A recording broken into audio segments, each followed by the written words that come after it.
जय हिंद साथियों, स्वागत है आप सभी का free exam zone YouTube channel पर। आज की वीडियो बहुत महत्वपूर्ण है, परीक्षा की दृष्टि से बहुत महत्वपूर्ण प्रश्न है, तो आप लोग वीडियो को अंत तक जरूर देखिएगा। तो चलिए वीडियो को स्टार्ट करते हैं। पहला प्रश्न आपकी स्क्रीन पर है, वह लवण जो जल का अवशोषण करता है क्या कहलाता है? तो इसका राइट आंसर होगा हाइग्रोस्कोपिक लवण।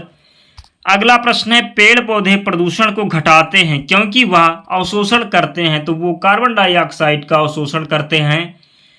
भूकंप किससे मापा जाता है? तो भूकंप रिएक्टर पैमाने से मापा जाता है। अगला प्रश्न है, महासागरों में जल स्तर वृद्धि का कारण क्या है? महासागरों में जल स्तर वृद्धि का कारण क्या है? तो राइट आंसर होगा ध्रुवीय प्रदेश में बर्फ का पिघलना महासागरों में जल स्तर वृद्धि का कारण है। वायु प्रदूषण को किससे कम किया जा सकता है? तो वायु प्रदूषण को वृक्षों द्वारा कम किया जा सकता है। विश्व पर्यावरण दिवस कब मनाया जाता है? तो विश्व पर्यावरण दिवस 5 जून को मनाया जाता है। कब? 5 जून को विश्व पर्यावरण दिवस मनाया जाता है। किसी जगह के फ्लोरा और फना क्या सूचित करते हैं?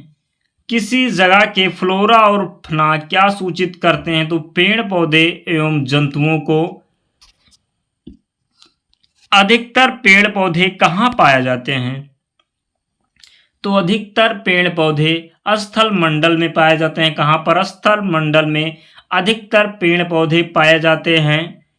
परम तापमान पैमाना कौन सा है? परम तापमान पैमाना कौन सा है? तो केल्विन इसका राइट आंसर होगा।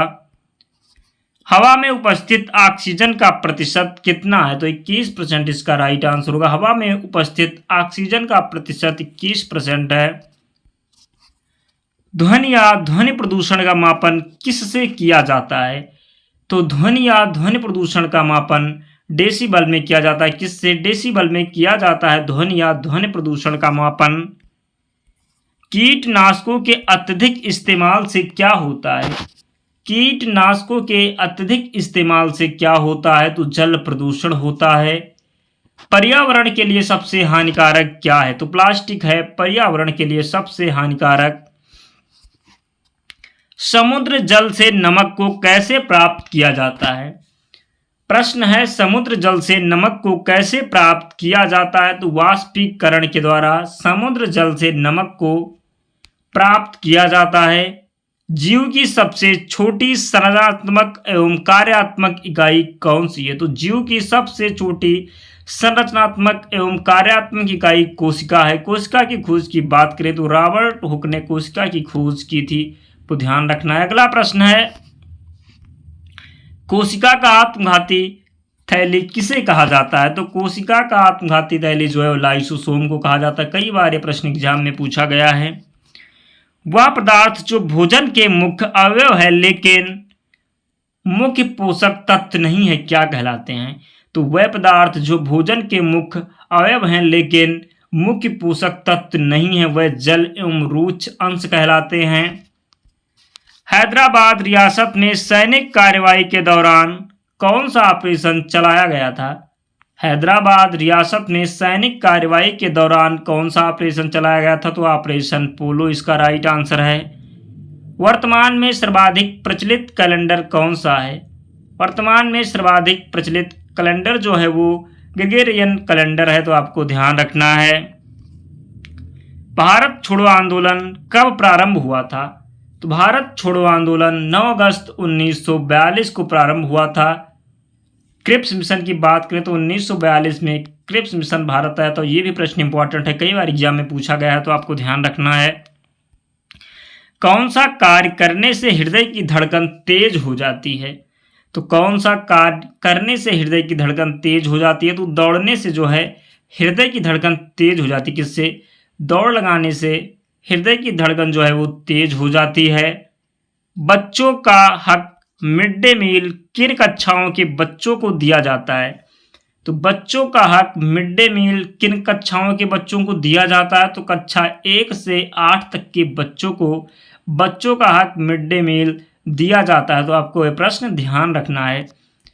किस पौधे की पत्ती से नया पौधा निकलता है? तो नया जो है किस पौधे की पत्ती से नया पौधा निकलता है? तो इसे पत्थर चट्टा कहते हैं। अगला प्रश्न है, प्रतिशत के हिसाब से वायुमंडल का मुख्य घटक कौन सा है? तो प्रतिशत के हिसाब से वायुमंडल का मुख्य घटक नाइट्रोजन है।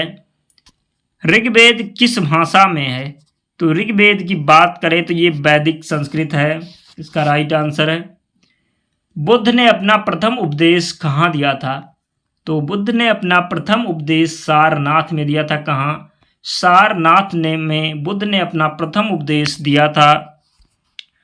कौन मौर्य वंश का महत्वपूर्ण शासक नहीं है? तो मौर्य वंश का महत्वपूर्ण शासक पुष्यमित्र शुंग नहीं है।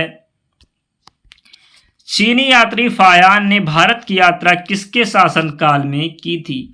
तो चीनी यात्री फायान ने भारत की यात्रा किसके शासनकाल में की थी? तो चंद्रगुप्त द्वितीय इसका राइट आंसर है। भारत में पहली महिला राज्यपाल कौन बनी? भारत में पहली महिला राज्यपाल सरोजनी नायडू बनी। भारत ने किस स्मारक से अपना राष्ट्रीय प्रतीक चुना है? तो भारत ने सारनाथ जो स्मारक है वहां से अपना राष्ट्रीय प्रतीक चुना है। नाथुला दर्रा का रास्ता प्राचीन काल में किस नाम से जाना जाता है?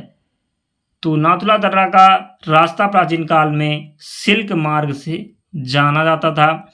भारत में मुद्रा छपवाने तथा जारी करने का अधिकार किसे है? भारत में मुद्रा छपवाने तथा जारी करने का अधिकार भारतीय रिजर्व बैंक को है। किसे? भारतीय रिजर्व बैंक को भारत में मुद्रा छपवाने तथा जारी करने का अधिकार है।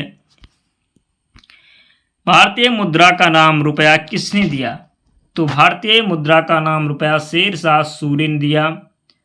तंबाकू चबाने से मुख्यतः कौन सी बीमारी हो सकती है? तो तंबाकू चबाने से मुख्यतः कैंसर हो सकता है। कौन सी बीमारी? कैंसर हो सकता है तंबाकू चबाने से, तो आपको ध्यान रखना है।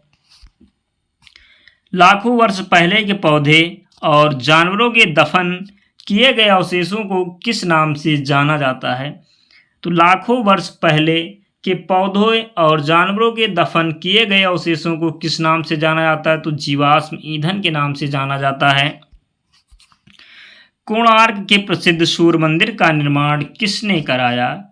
कोणार्क के प्रसिद्ध सूर्य मंदिर का निर्माण किसने कराया? तो नरसिम्हा राव इसका राइट आंसर होगा। अगला प्रश्न है, कौन सा खाद्य घटक हमारे शरीर को बीमारियों से बचाने में मदद करता है? कौन सा खाद्य घटक हमारे शरीर को बीमारियों से बचाने में मदद करता है? तो विटामिन इसका राइट आंसर है। पृथ्वी पर स्थित सबसे गहरा स्थान को क्या कहते हैं? तो पृथ्वी पर स्थित सबसे गहरे स्थान को मैरियाना गर्त कहते हैं। किस देश को क्रिकेट का जन्म स्थान माना जाता है? तो क्रिकेट का जन्म स्थान इंग्लैंड को माना जाता है। ठंडा करने पर गैस को द्रव में बदलने की प्रक्रिया क्या कहलाती है? तो ठंडा करने पर गैस को द्रव में बदलने की प्रक्रिया संघनन कहलाती है। थॉमस एडिसन ने किसका आविष्कार किया था? तो थॉमस एडिसन ने किसका आविष्कार किया था? इलेक्ट्रिक बल्ब का आविष्कार थॉमस एडिसन ने किया था। सरकार का कौन सा रूप नागरिकों की गरिमा को बढ़ाता है? सरकार का कौन सा रूप नागरिकों की गरिमा को बढ़ाता है? तो लोकतांत्रिक इसका राइट आंसर है। कौन सी प्रक्रिया पौधों को ठंडा रखती है? कौन सी प्रक्रिया पौधों को ठंडा रखती है? वाष्पोत्सर्जन इसका राइट आंसर। वाष्पोत्सर्जन प्रक्रिया जो पौधों को ठंडा रखती है। वाहन द्वारा चलाई गई दूरी को मापने वाले उपकरण को क्या कहा जाता है? वाहन द्वारा चलाई गई दूरी को मापने वाले उपकरण को ओडोमीटर कहते हैं। गोल्डन बॉल अवार्ड किस खेल में दिया जाता है? तो गोल्डन बॉल अवार्ड जो है वो फुटबॉल के क्षेत्र में दिया जाता है। कौन सा देश जो जौ उत्पादन में सबसे आगे है? कौन सा देश जौ उत्पादन में सबसे आगे है? तो रूस इसका राइट आंसर है। ग्रेट विक्टोरिया मरुस्थल कहाँ स्थित है? तो ग्रेट विक्टोरिया मरुस्थल ऑस्ट्रेलिया में स्थित है। कहाँ पर? ऑस्ट्रेलिया में स्थित है ग्रेट विक्टोरिया मरुस्थल। तराइन के दूसरे युद्ध में पृथ्वीराज को किसने हराया था? तराइन के दूसरे युद्ध में पृथ्वीराज को किसने हराया था? मोहम्मद गौरी ने। द्वितीय युद्ध की बात करें तो 1192 में द्वितीय युद्ध हुआ था, आपको ध्यान रखना है, जिसमें पृथ्वीराज चौहान को मोहम्मद गौरी ने हरा दिया था। भारतीय रिजर्व बैंक का राष्ट्रीयकरण किस वर्ष में किया गया? भारतीय रिजर्व बैंक का राष्ट्रीयकरण 1949 में किया गया। जनवरी 1949 में भारतीय रिजर्व बैंक का राष्ट्रीयकरण किया गया। खारे पानी में विकसित पौधों को क्या कहा जाता है? खारे पानी में विकसित पौधों को क्या कहा जाता है? हेलोफाइट्स कहते हैं खारे पानी में विकसित पौधों को। बोरा किस अनाज की किस्म है? बोरा किस अनाज की किस्म है? चावल की किस्म है बोरा। कौन से शहर को स्वर्णिम द्वार का शहर कहते हैं? कौन से शहर को स्वर्णिम द्वार का शहर कहते हैं? सैन फ्रांसिस्को को स्वर्णिम द्वार का शहर कहते हैं। भारत का कौन सा बंदरगाह ज्वारीय बंदरगाह कहलाता है? भारत का कौन सा बंदरगाह ज्वारीय बंदरगाह कहलाता है? कांडला बंदरगाह इसका राइट आंसर होगा। जल मंदिर बिहार में कहाँ स्थित है? तो जल मंदिर बिहार में पावापुरी में स्थित है।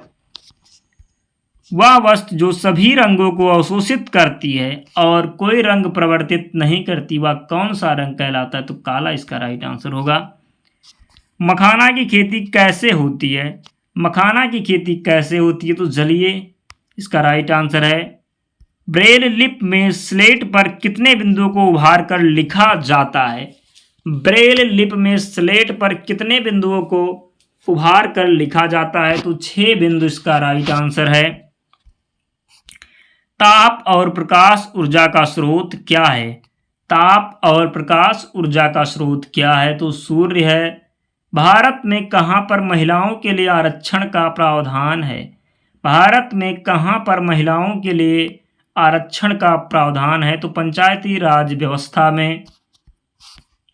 विश्व का सबसे लंबा जानवर कौन सा है? विश्व का सबसे लंबा जानवर कौन सा है? तो जिराफ इसका राइट आंसर है। पोलियो रोग से शरीर का कौन सा अंग प्रभावित होता है? पोलियो रोग से शरीर का कौन सा अंग प्रभावित होता है? तो लीवर इसका राइट आंसर है। बिहार की पहली रेल लाइन कौन सी थी? तो बिहार की पहली rail line east India railway थी। भारत में कुल कितने राज्य हैं? तो भारत में कुल 28 राज्य हैं। ग्राम कचहरी का प्रमुख कौन होता है? तो ग्राम कचहरी का प्रमुख सरपंच होता है। दिया सलाई की नोक में क्या लगा होता है? लाल फास्फोरस लगा होता है दिया सलाई के नोक पर। पोटाश उर्वरक कहाँ से प्राप्त होता है? तो पोटाश उर्वरक पोटेशियम से प्राप्त होता है। सरकार द्वारा हटाए गए अवरोधों या प्रतिबंधों को हटाना क्या कहलाता है? तो सरकार द्वारा हटाए गए अवरोधों या प्रतिबंधों को हटाना क्या कहलाता है? उदारीकरण कहलाता है। वर्गीज कुरियन किससे संबंधित हैं? तो वर्गीज कुरियन जो है श्वेत क्रांति से संबंधित हैं। भारत का सबसे बड़ा व्यापारिक बैंक कौन सा है? तो भारत का सबसे बड़ा व्यापारिक bank state bank of India है। कौन सा? State bank of India Bharat का सबसे बड़ा व्यापारिक बैंक है। अगला प्रश्न है, भारतीय रिजर्व बैंक की स्थापना कब हुई थी? तो भारतीय रिजर्व बैंक की स्थापना 1935 में हुई थी। कब? 1935 में भारतीय रिजर्व बैंक की स्थापना हुई थी। अधिनियम की बात करें तो 1934 का अधिनियम था। भारत में प्रथम उद्योग कौन सा था? भारत में प्रथम उद्योग कौन सा था? कुटीर उद्योग भारत में प्रथम उद्योग था। उत्तर प्रदेश कृषि अनुसंधान परिषद कहाँ स्थित है? उत्तर प्रदेश कृषि अनुसंधान परिषद कहाँ स्थित है? लखनऊ में स्थित है उत्तर प्रदेश कृषि अनुसंधान परिषद। दुनिया की सबसे ऊंची चोटी माउंट एवरेस्ट का नेपाल में एक लोकप्रिय नाम क्या है? तो दुनिया की सबसे ऊंची चोटी माउंट एवरेस्ट का नेपाल में सागर माथा के नाम से जाना जाता है। आपको ध्यान रखना, नेपाल में सागर माथा के नाम से जाना जाता है। अगला प्रश्न है, भारत का कौन सा पड़ोसी देश बर्मा के नाम से भी जाना जाता है? तो भारत का कौन सा पड़ोसी देश बर्मा के नाम से भी जाना जाता है? तो म्यांमार इसका राइट आंसर है। श्वेत हाथी की भूमि के नाम से किसे जाना जाता है? तो श्वेत हाथी के भूमि के नाम से थाईलैंड को जाना जाता है। किसे? थाईलैंड को श्वेत हाथी की भूमि के नाम से जाना जाता है। विश्व में पहला परमाणु बिजली घर कहाँ स्थापित हुआ था? विश्व में पहला परमाणु बिजली घर कहाँ स्थापित किया गया था? यूएसए में विश्व का पहला परमाणु बिजली घर स्थापित किया गया था। महात्मा गांधी के राजनीतिक गुरु कौन थे? महात्मा गांधी के राजनीतिक गुरु कौन थे? गोपाल कृष्ण गोखले महात्मा गांधी के राजनीतिक गुरु थे। चौरी चौरा कांड के बाद गांधी जी ने कौन सा आंदोलन स्थगित कर दिया था? तो चौरी चौरा कांड के बाद गांधी जी ने कौन सा आंदोलन स्थगित कर दिया गया था? तो असहयोग आंदोलन गांधी जी ने स्थगित कर दिया था। चौरी चौरा की बात करें तो ये गोरखपुर में स्थित है, ये भी आपको ध्यान रखना है। क्रिप्स मिशन भारत कब आया? आपको पहले ही हमने बताया है, पहले ही प्रश्न में क्रिप्स मिशन भारत कब आया? 1942 में क्रिप्स मिशन भारत आया था। पूना समझौता किनके बीच हुआ था? तो पूना समझौता गांधी जी और अंबेडकर जी के बीच में हुआ था। किसके बीच में? गांधी जी और अंबेडकर के बीच में पूना समझौता हुआ था। भारत सेवक समाज की स्थापना किसने की थी? गोपाल कृष्ण गोखले। मोहनजोदड़ो का स्थानीय नाम क्या था? मृतकों का टीला के नाम से भी जाना जाता था मोहनजोदड़ो। वैदिक आर्यों का प्रमुख भोजन क्या था? वैदिक आर्यों का प्रमुख भोजन क्या था? दूध और उसके उत्पाद। वैदिक लोगों द्वारा किस धातु का प्रयोग सबसे पहले किया गया था? तो वैदिक लोगों द्वारा किस धातु का प्रयोग सबसे पहले किया गया था? तो तांबा इसका राइट आंसर है। वेद शब्द का क्या अर्थ है? तो वेद शब्द का अर्थ है ज्ञान। क्या? वेद शब्द का अर्थ है ज्ञान। बुद्ध किस वंश से संबंधित थे? तो बुद्ध जो थे शाक्य वंश से संबंधित थे। प्रथम बौद्ध परिषद कहाँ आयोजित की गई थी? प्रथम बौद्ध परिषद जो है वो राजगृह में आयोजित की गई थी। कहाँ? राजगृह में। भारत में जैन धर्म के संस्थापक कौन थे? महावीर स्वामी भारत में जैन धर्म के संस्थापक थे। जैन धर्म का पहला तीर्थंकर किसे माना जाता है? तो जैन धर्म का पहला तीर्थंकर ऋषभदेव को माना जाता है। अशोक के शिलालेख किस लिपि में खुदे हुए हैं? तो अशोक के शिलालेख की बात करें तो ब्राह्मी लिपि में है। किस प्रसिद्ध शासक को शिलालेखों का जनक कहा जाता है? किस प्रसिद्ध शासक को शिलालेखों का जनक कहा जाता है? तो अशोक इसका राइट आंसर है। हर्षवर्धन को किसने पराजित किया था? हर्षवर्धन को पुलकेशिन द्वितीय ने पराजित किया था। किसने? पुलकेशिन द्वितीय ने हर्षवर्धन को पराजित किया था। हर्षवर्धन की आरंभिक राजधानी कहाँ थी? तो हर्षवर्धन की आरंभिक राजधानी थानेसर में थी। कहाँ? थानेसर में थी हर्षवर्धन की आरंभिक राजधानी। किस शताब्दी में दिल्ली का कुतुब मीनार बनाया गया था? तो 13वीं शताब्दी में दिल्ली का कुतुब मीनार बनाया गया था। भारत में चमड़े की प्रतीक मुद्रा किसने प्रारंभ की थी? भारत में चमड़े की प्रतीक मुद्रा किसने प्रारंभ की थी? तो मोहम्मद बिन तुगलक ने भारत में चमड़े की प्रतीक मुद्रा प्रारंभ की थी। लोदी वंश का संस्थापक कौन था? तो लोदी वंश का संस्थापक बहलोल लोदी था। कौन? बहलोल लोदी था लोदी वंश का संस्थापक। भारत में प्रथम मुगल शासक कौन था? तो भारत में प्रथम मुगल शासक बाबर था। भारत का प्रथम मुगल बादशाह कौन था? तो इसका भी राइट आंसर बाबर होगा। अकबर के दरबार में सबसे प्रसिद्ध संगीतकार तानसेन का मूल नाम क्या था? तो तानसेन का मूल नाम रामतनु पांडे था। मोती मस्जिद किस शहर में स्थित है? तो मोती मस्जिद आगरा में स्थित है। शिवाजी के गुरु का नाम क्या था? शिवाजी के गुरु का नाम रामदास था। दोस्तों वीडियो कंप्लीट हुई तो प्लीज़ आप लोग अगर चैनल पर नए हैं तो चैनल को जरूर सब्सक्राइब करें, बेल आइकन को भी प्रेस करें। आपको ऐसी वीडियो डेली यहाँ पर मिलती रहेगी। इसकी पीडीएफ के लिए आप टेलीग्राम चैनल से जुड़ना होगा। लिंक डिस्क्रिप्शन बॉक्स में आप जुड़ जाना, वहाँ पर सारी पीडीएफ मिल जाएगी। तो मिलते हैं अगले वीडियो में, तब तक पढ़ते रहिए, स्वस्थ और सुरक्षित रहिए। जय हिंद।